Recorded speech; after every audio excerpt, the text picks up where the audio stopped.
दोस्तों, तो मैं आपका दोस्त आरिफ आज मैं आपको बताने वाला हूं वाउचर के बारे में। यानी टैली प्राइम में वाउचर क्या होता है, वाउचर को हम आज डीपली समझेंगे और उसके बाद हम आगे जब बिल बनाएंगे तो उसमें बहुत ज़्यादा आसानी रहेगी, क्योंकि हमने लेज़र बनाना तो सीख लिया है, लेकिन नेक्स्ट काम जो होता है हमारा वो होता है वाउचर का। तो दोस्तों, टैली अकाउंट्स में हम लोग 8 प्रकार से वाउचर का प्रयोग करने वाले हैं। तो सबसे पहले मैं बता दूँ कि सबसे पहले हम यूज करेंगे कॉन्ट्रा वाउचर का, जिसकी शॉर्टकट की होती है F4। नंबर 2 पे हम पढ़ेंगे पेमेंट वाउचर, जिसकी शॉर्टकट की होती है F5। नेक्स्ट नंबर पे हम पढ़ने वाले हैं नंबर 3 रिसीट वाउचर, इसकी शॉर्टकट की जो होती है वो होती है F6। अगला वाउचर जो इसके बाद हम पढ़ेंगे वो हमारा है नंबर 4 जर्नल वाउचर, इसकी जो शॉर्टकट की होती है वो होती है F7। 4 वाउचर तो हमारे ये हो गए, हमारे 4 वाउचर और होते हैं। अगला वाउचर हमारा होता है नंबर 5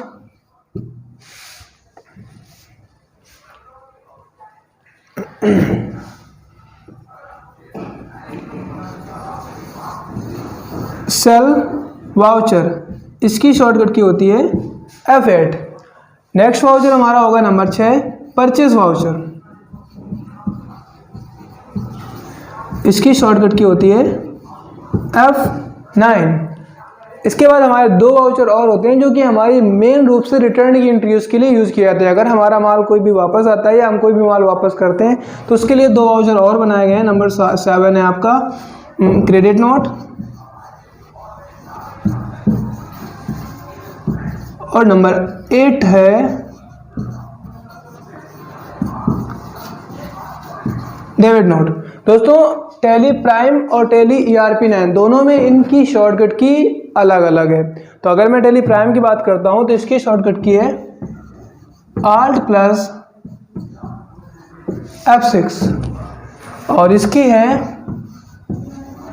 Alt प्लस F5।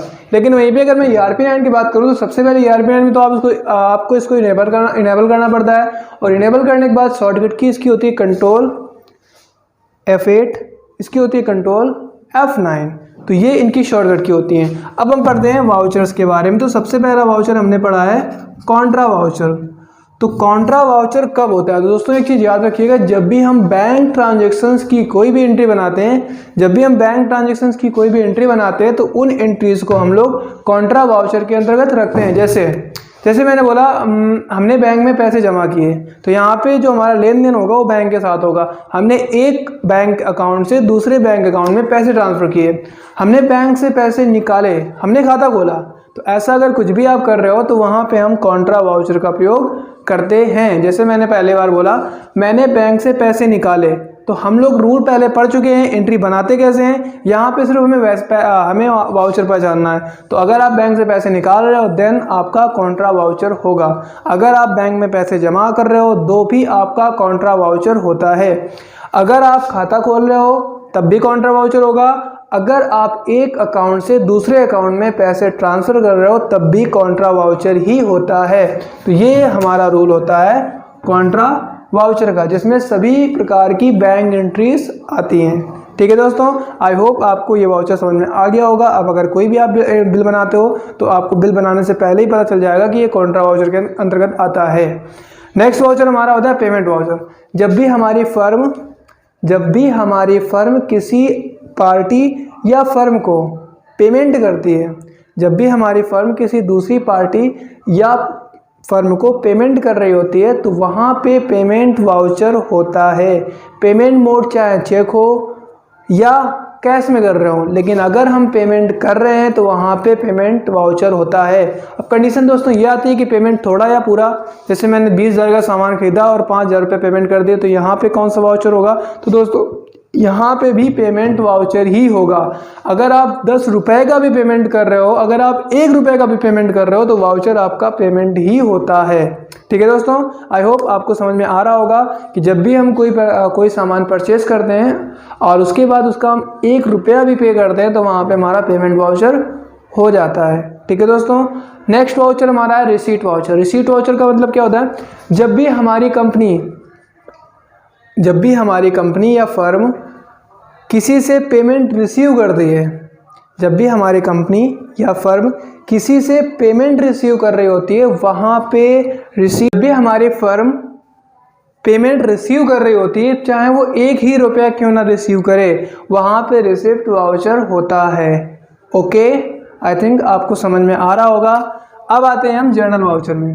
दोस्तों, जब हम किसी को उधार में माल सेल करते हैं या उधार में माल परचेस करते हैं, जब हम किसी से उधार में माल परचेस करते हैं या किसी को उधार में माल सेल करते हैं, तो ऐसी कंडीशन में हम जर्नल वाउचर का प्रयोग करते हैं। पहली कंडीशन, जब आप किसी को उधार में माल परचेस करोगे किसी से या किसी को उधार में माल सेल करोगे, तब भी हम वहाँ पे जर्नल वाउचर का प्रयोग करते हैं। जब भी हम किसी प्रोडक्ट पर डिस्काउंट देते हैं, वहाँ पे भी हम जर्नल वाउचर का प्रयोग करते हैं। मतलब जब आप किसी प्रोडक्ट पर बाद में डिस्काउंट देते हो बट पेमेंट रिसीव नहीं कर रहे होते, वहाँ पे हम जर्नल वाउचर का यूज करते हैं। आप ये समझ सकते हो कि जिन एंट्रीज में कैश, बैंक, सेल, परचेस में से कोई भी नाम नहीं आता, उनको हम जर्नल वाउचर के अंतर्गत रखते हैं। जैसे मैंने बोला, हमारी फर्म ने हमने जैसे मान लो कि आज हमने किसी को एक कंप्यूटर बेचा था, ठीक है, मान लो मैंने 1000 रुपये कंप्यूटर बेचा और अब मुझे उससे पैसे रिसीव करने, बट वो मुझे पैसा नहीं दे रहा, तो मैंने उसको 50 रुपये का एक CD दे दिया,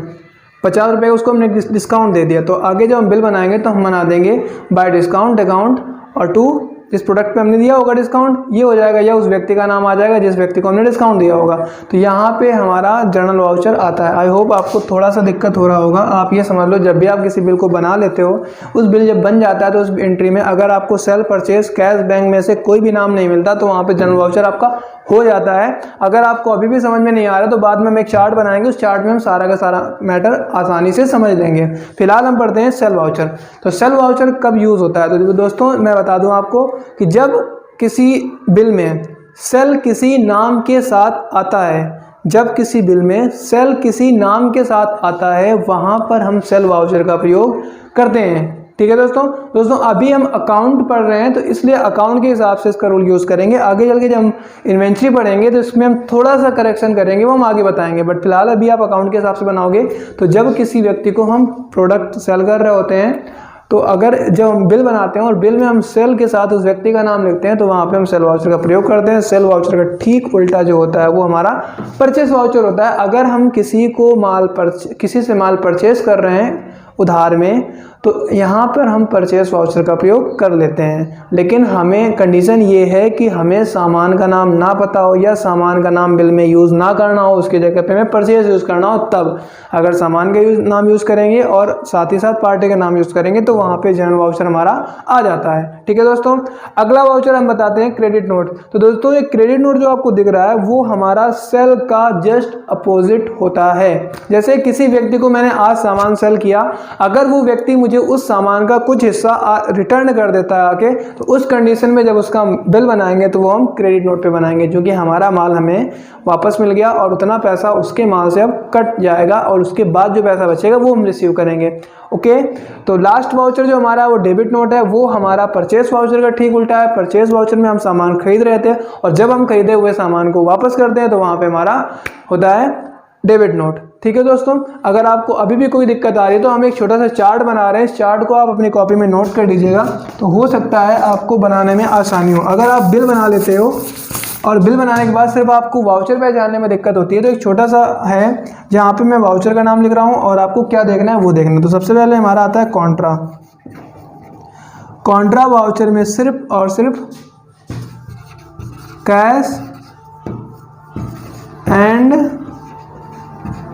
बैंक की ही एंट्री आती है, यानी कि पूरी कितना भी बड़ा बिल क्यों ना हो, लेकिन उसमें कैश और बैंक के सिवा कोई भी नाम नहीं होना चाहिए, तो वहाँ पे कॉन्ट्रा वाउचर हो जाता है। अब हम बात करते हैं पेमेंट वाउचर की।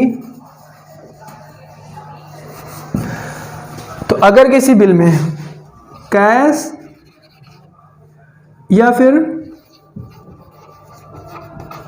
बैंक ये दोनों अगर टू में आ रहे हैं, तो वहाँ पे पेमेंट वाउचर होता है, क्योंकि आपको पता है जब भी हम पेमेंट करते हैं तो कैश या बैंक आपका जिस माध्यम से करेंगे वो टू में ही होता है। ठीक है, नेक्स्ट आपका रिसिप्ट है।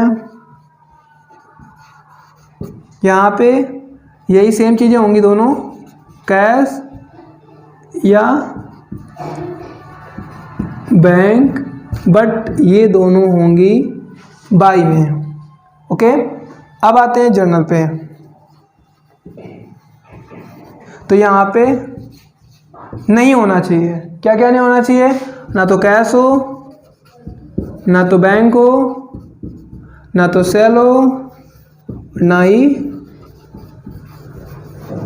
परचेस हो, और ना ही दो नाम हो, यानी कि रिटर्न भी ना होना चाहिए। तो वहाँ पे आपका हो जाता है जनरल वाउचर।